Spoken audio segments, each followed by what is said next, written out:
સવારની ભાગદોડમાં દરેક મમ્મીઓનો એવો પ્રશ્ન હોય છે કે દરરોજ બાળકોના લંચ બોક્સ માટે એવું તો શું બનાવું જે ફટાફટ પણ બની જાય અને હેલ્ધી પણ હોય. તો આ રેસીપી એકવાર જરૂરથી જોઈ લેજો. તો આજે આપણે માત્ર 10 જ મિનિટમાં બની જાય એવા ઇન્સ્ટન્ટ ઢોકળા બનાવીશું જે બાળકોને બહુ જ ભાવશે, જે બાળકોના લંચ બોક્સમાં ઠંડા થયા પછી પણ ખૂબ જ ટેસ્ટી લાગશે. આ ઢોકળા મારા બાળકોના બહુ જ ફેવરેટ છે, તો મને થયું કે લાવ આ રેસીપી તમારી જોડે શેર કરું. હેલો ફ્રેન્ડ્સ, જય શ્રી કૃષ્ણ, રાધે રાધે. સ્વાગત છે તમારું મારા કિચનમાં.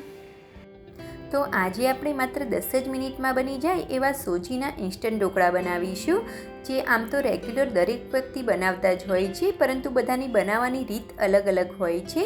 તો તેની માટે આપણે એક મિક્સર જારની અંદર 2 લીલા મરચાં લેવાના છે, તેને કટિંગ કરી લેવાના છે, અને એક ટુકડો આદુનો લેવાનો છે, તેને પણ કટિંગ કરી અને મિક્સર જારને બંધ કરી અને આ બંને વસ્તુને આપણે દરદરી પીસી લેવાની છે. બધી જ વસ્તુની હારે આ બંનેને આપણે પીસીશું તો તે પીસાશે નહીં, એટલે આપણે તેને અલગથી પીસવાનું છે. તમે આદુની જગ્યાએ લસણનો પણ ઉપયોગ કરી શકો છો. હવે તે જ મિક્સર જારની અંદર આપણે 1 કપ મોટી સોજી આવે છે તે લેવાની છે.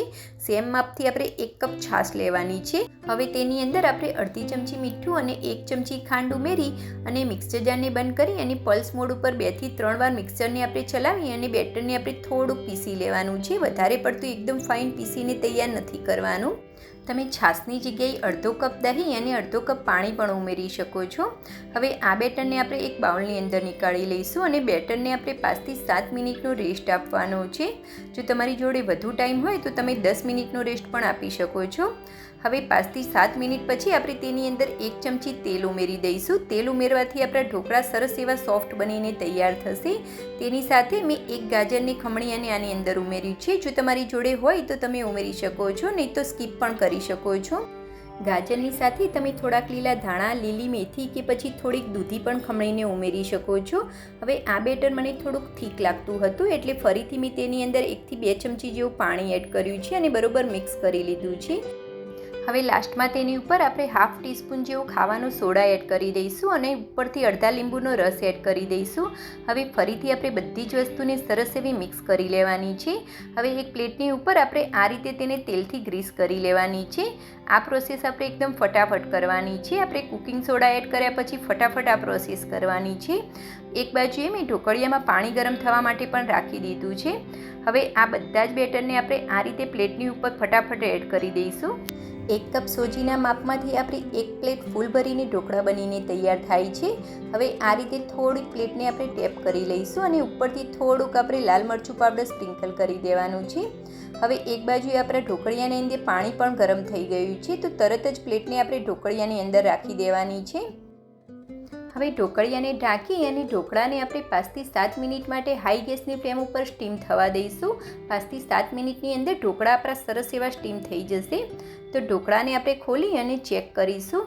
તો ઢોકળા આપણા સરસ એવા સ્ટીમ થઈ ગયા છે, તો તરત જ પ્લેટને આપણે નીકાળી લઈશું અને ઢોકળા આપણા ઠંડા થાય છે ત્યાં સુધી આપણે ઢોકળા માટેનો વઘાર કરી લઈશું. તો વઘાર કરવા માટે આપણે એક પેનની અંદર 1 થી 1.5 ચમચી જેવું તેલ એડ કરવાનું છે. તેલ આપણું થોડું ગરમ થાય એટલે તેની અંદર 1 ચમચી રાઈ, 1 ચમચી તલ અને થોડાક મીઠા લીમડાના પાન અને લીલા મરચાં એડ કરવાના છે. હવે આ ગરમા ગરમ વઘારને તરત જ આપણે ઢોકળાની ઉપર એડ કરી દઈશું અને ચમચીની મદદથી વઘારને આપણે બધી બાજુએ થોડોક ફેલાવી દેવાનો છે.